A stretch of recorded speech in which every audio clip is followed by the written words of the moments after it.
I saw this video where these things are being discussed, that some group of people, the Rising Sun and ambassadors of the Rising Sun and all that, have carried the matter of Nnamdi Kanu to Washington, D.C. in the United States, right?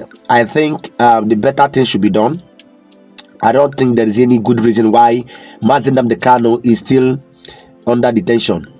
I don't think there's any good reason at all, right? The case has been prolonged. Yeah, someone said the Nigerian government should learn from what they did in Finland on the case of Mazi Simon Ekpa. Okay, and even till now, people are still saying that they should bring Mazi Simon Ekpa back to Nigeria. But pay attention, let's watch this as they have carried this matter again to the United States, Washington, D.C. Father, could you tell us what is being filed today and read the letter, the cover letter of this petition? Thank you very much. Of course, my name is Reverend Father Dr. Augustine Odimegwa. We're here today to submit to the office of the President this Magnitsky Act that we're holding a couple of our judges and attorney generals responsible for the continued incarceration of Nnamdi Kanu in solitary confinement without trial, without due trial. The White House. 3. American Veterans of Igbo Descent, AVID, Rising Sun Charities Organization, and Ambassadors for Self-Determination, submission against Nigerian jurists and the former Attorney General for sanctions under the Global Magnitsky Human Rights Accountability Act. 22, USC. Dear Mr. President, of course, reading on behalf of Bruce Fein, representing American Veterans of Igbo Descent, Rising Sun Charities Organization, and Ambassadors for Self-Determination. All three are non-profit organizations substantially dedicated to monitoring gross violations of internationally recognized human rights, especially in Nigeria. Pursuant to the Global Magnitsky Human Rights Accountability Act, 22 USC and EO 13818, the three non-profit organizations urge Magnitsky sanctions against a quintet of Nigerian judges implicated in the persecution of Biafran leader Mazi Nnamdi Kanu for exercising his rights to free speech and association and a fair trial. The names include Justice Binta Motala Nyaku, Justice Hama Simon Samani, Justice Hama Akawa Barka, and Justice Mohammed Lawal Garba, and former Chief Justice of Nigeria Olukayode Ariwola. They also seek Magnitsky sanctions against former Attorney General Malam Abubakar Malami. The violations include ongoing arbitrary detention as determined by the United Nations Working Group on Arbitrary Detention, denial of the right to fair trial, judicial endorsement of Mr. Kanu's kidnapping, torture and extraordinary rendition from Kenya to Nigeria. Nigeria's protracted persecution of Mazi Nnamdi Kanu for peaceful advocacy of a self-determination referendum in Biafra commenced as early as 2015. In September 2017, Nigeria's military attempted to assassinate Mazi Nnamdi Kanu in his hometown. Many were murdered, but he managed to escape by a miracle. In June 2021, Mr. Kanu was kidnapped and tortured by Nigerian authorities in Nairobi, Kenya, followed by extraordinary rendition to Abuja, Nigeria. He has been detained in solitary confinement without trial and without proper access to lawyers ever since.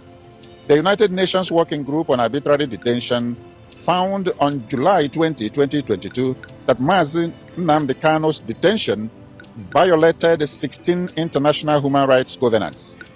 It ordered his immediate and unconditional release and the reparations paid. Nigeria has flouted the working group decision for more than 3 years now. On October 26, 2022, the Federal High Court Umuahia declared Mr. Kanu extraordinary rendition unlawful and unconstitutional and awarded damages to him. On December 15, 2023, the Supreme Court of Nigeria, while acknowledging the Nigerian government's extraordinary rendition of Nnamdi Kanu as criminal, nevertheless decreed that the fruits of its crime, his detention and persecution, were legal. Bruce, could you tell us about the severity of the violations of justice? I mean, just how gross of an injustice is this, and where did they go off the rails in regards to how they treat Nnamdi Kanu? Well, a few pages of history often speaks volumes of logic here. The persecution really began even before the more recent kidnapping and torture in 2021. As far back as September in 2017, there's attempted assassination through the military to kill Nnamdi and his family and friends. Nnamdi escaped by a miracle. His friends, many of them were killed. And all of this is in violation of the international human right to seek self-determination. Indeed, that right was announced almost 250 years ago in our American Declaration of Independence. The right to government by the consent of the governed, a right that every group enjoys around the world. It wasn't limited to the United States. And the fact is that the Biafrans never joined Nigeria. They were forced at the point of machine guns by the British in 1914 to amalgamate with other portions of Nigeria. But there wasn't any vote. And so there's no need to secede from an organization you never joined. And Nnamdi Kanu has been persecuted mercilessly by the Nigerian government for seeking to defend this right. Now, we want to compare the persecution with others. Nelson Mandela is a nice benchmark. If you read his memoirs, on Robben Island when he was detained, he lived in a paradise compared to Nnamdi Kanu. He wasn't in solitary confinement. He actually taught and learned from universities with other inmates there. They had games. There wasn't anything like solitary confinement. He had access to lawyers. Nnamdi Kanu does not. He doesn't even have access to me. I've been 6 times. They say, no, Mr. Fein, you can't visit with him. Even the persons who visit with him, they can't take in any pencils, no papers. Everything is recorded. Everything is videoed. There's no privacy whatsoever. So again, if we want to take a comparison with Nelson Mandela, who ended up being not only a Nobel Peace Prize winner, but an international hero, he suffered far more grotesquely. And it's continuing to this very day after 4 years. Now, I'd like to amplify for our audience here as well. The Global Magnitsky Human Rights Accountability Act empowers the president to identify foreigners who are guilty of gross violations of human rights, freeze their assets, and ban them from ever traveling to the United States. And that's what we're asking happen in this particular case with regard to the 6 individuals that we identified in our petition. Now, one of the other elements that comes from the Global Magnitsky listing is it's a stigma. It puts you in the same category as notorious, horrible human rights violators, Adolf Hitler, Joseph Stalin, Kim Il-sung in North Korea, anyway, all the ones that you remember by reading in the newspapers. And we would hope that the Nigerians would wake up. This is simply the opening shot, if you will, of trying to obtain justice for Nnamdi Kanu. If others do not shape up and help and insist on his release, they will be on the list that we present to President Trump as well. And that ought to be a message that goes out to everyone in Nigeria who's been involved in this complete travesty of justice against Nnamdi Kanu. You will be our next petition if within the next short while Nnamdi Kanu is not free as he deserves to be under international law. Bruce, can you expound on the teeth that are in the Magnitsky Act and just how deep can they go to both the individual and the country? Well, the individuals can be banned from ever visiting the United States. They can't do business here. If they have any assets, they will be frozen. But the United States also can, under Magnitsky and related laws, impose embargoes. They can impose tariffs. We know Mr. Trump might slap 500% tariff on Nigeria in order to encourage them to release Nnamdi Kanu. They're almost a limitless array of sanctions, if you will. They could cut off all military supplies, which right now Nigeria is quite dependent upon the United States for a military supply. They should prevent them from getting access to World Bank loans or IMF loans. So there's a huge arsenal that the President of the United States wields to pressure Nigeria to doing the right thing. We don't want to go that way. Mr. Trump doesn't want to take the Nigerian people, who oftentimes suffer with the sanctions, down with the leaders. But after all, the leaders and the acquiescence of the people, especially the Fulani, are responsible for the plight of Nnamdi Kanu, and they need to take risks themselves in order to do the right thing and say, well, I don't want to take a risk, the government will retaliate. Well, Nnamdi Kanu took a risk far greater than anybody's asking you to take. It's time to be accountable for your own country and your own compliance with international law and push back against the government of Nigeria that, again, has acted in dastardly criminal fashion for at least 4 years. And I want to underscore what the government did is a crime. Think of this obtuseness. Nnamdi Kanu is being prosecuted by the criminal organization that captured and prosecuted him. It's the government should be prosecuted by Nnamdi Kanu, not the other way around. And when that happens, we know that justice will have prevailed. Does the president have the power to actually punish countries doing business with Nigeria? I mean, how far do those teeth go? No, I mean, we can see right now with regard to the use of the tariffs. Yeah. If you call tariffs, the punitive tariffs, 100, 200%, the answer is yes. The president does have that authority under emergency powers and existing sanctions that Congress has allocated to the executive branch to do those things. But I don't believe in this particular situation, Mark, there really is much space between the president and Congress. Congress also, the United States, is very, very critical of Nigeria. The chairman of the House Foreign Relations Committee, Chris Smith, has been a bitter critic of Nigeria for long years. And Congress could do something like expel Nigeria from the United Nations. That was done in a similar way with suspension. During the period of apartheid in South Africa, the United Nations suspended South Africa until it abandoned apartheid after Nelson Mandela was released. It was suspended for over 2 decades. That sanction is looking Nigeria in the face right now. That you continue to defy international human rights. You're not worthy of sitting in the United Nations anymore. And think of this kind of oddity. It was the United Nations working group that said Nnamdi is being held in violation of 16 international human rights covenants and orders his immediate and unconditional release. It is an arm of the United Nations. So how can Nigeria be part of an organization which is flouting at the same time? It just doesn't compute. And again, we hope that Nigerians will get control of themselves. There's a way in which you can use peaceful avenues of redress, separation. It doesn't need to be violent. It's happened in Czechoslovakia divided. It happened in Sudan divided. It's been done before. They need to get to the negotiating table with Mazi Nnamdi Kanu so that everybody can be a winner. If it's not, we risk everybody being a loser. As an attorney, one last thing. Bruce, if you could expound on the difference of how they captured Mazi Nnamdi Kanu. Was it more of an arrest or a kidnapping? No, this was a kidnapping out and out. He's driving to the airport in Nairobi. They kidnap him, take him to secret premises, torture him for 8 days, then stick him in a private plane to go back to Abuja. That is kidnapping by any other name.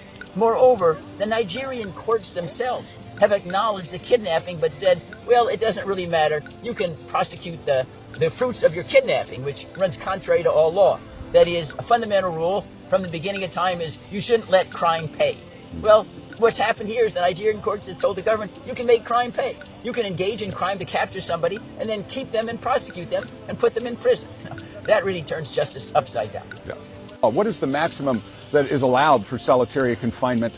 And then we can talk about what's happening here. Well, it's very limited. Solitary confinement in case of emergent circumstances might be necessary when you have an uprising and you need to isolate someone temporarily to quell some kind of rebellion or insurrection. But beyond that, solitary confinement is absolutely prohibited. In the United States, it's generally prohibited with regard to our own prisoners. Why would you need solitary confinement? And then there was a risk that he's going to foment rebellion with other inmates, but there's none of that here whatsoever. And moreover, there was never 1 second where Nnamdi Kanu was outside of solitary confinement. That is, there was never any evidence that putting him in inmates that were in a regular operation of a prison system would create any problem whatsoever. They stuck him in there for a simple reason. They wanted to make sure his influence, his valor did not rub off on anybody else. That's all it was. And it's clearly another reason why he's being detained in violation of international human rights covenants. And again, I want to go back to Nelson Mandela because he's kind of the benchmark for what was supposed to be a horrible, horrible treatment. He lived in paradise compared to Nnamdi Kanu. He was not in solitary confinement. He took courses online. He taught courses online and with other inmates and engaged in sporting activities. All of that being denied to Nnamdi. Is it true that solitary confinement, if used, is limited to a certain period of time? And what is that time? Well, the time is where it's necessary. If you have some kind of uprising, you'd say, we need to put people in solitary confinement because they've been engaged in, say, internecine warfare. They're killing each other. They're hurting each other. Yeah. So it's like if you have two two kids, brothers and sisters, they're fighting each other. Okay, you stick them in their separate rooms for a certain period, they cool off. I heard 15 days was the maximum. Yeah, that was well, allowed by I don't know whether it's humanitarian arbitrary. 15 days could be too long, depending upon the circumstances. For somebody is in need of emergent care. No, 15 days could be too long. It's about all the circumstances, but 15 days is a benchmark. Yes. All right. Could you tell us about his health? On the one side, physically, I've heard horrible things, but psychologically, how is he doing? And then if you could expound on physically how he's doing. Yeah, Mark, thank you so much for that question. I just came back from Abuja. I was there visiting him on almost 3 times a week on a daily basis. His health is failing, and he needs immediate medical attention. But I want to say this to my brothers and sisters over there. Nnamdi Kanu is not your problem. If anything, he's the solution. So the people that think that they are benefiting from keeping him and try to kill him, basically that's what it is, just like Father just said and Bruce said. You can't keep somebody for that long. It's just God that is holding on to his health. They need to give him the best medical attention, fly him out to maybe United States to be checked out and make sure that he's alive. That is something they need to do. Nobody should be begging them for that. They have not achieved anything by keeping him there. If anything, things have deteriorated in the southeast region. Things were not so 4 years ago. For the hatred of the late president had on the Igbos should not be extended. The elites of the Fulanis need to come together and know that this thing that they're having against the Igbos need to stop.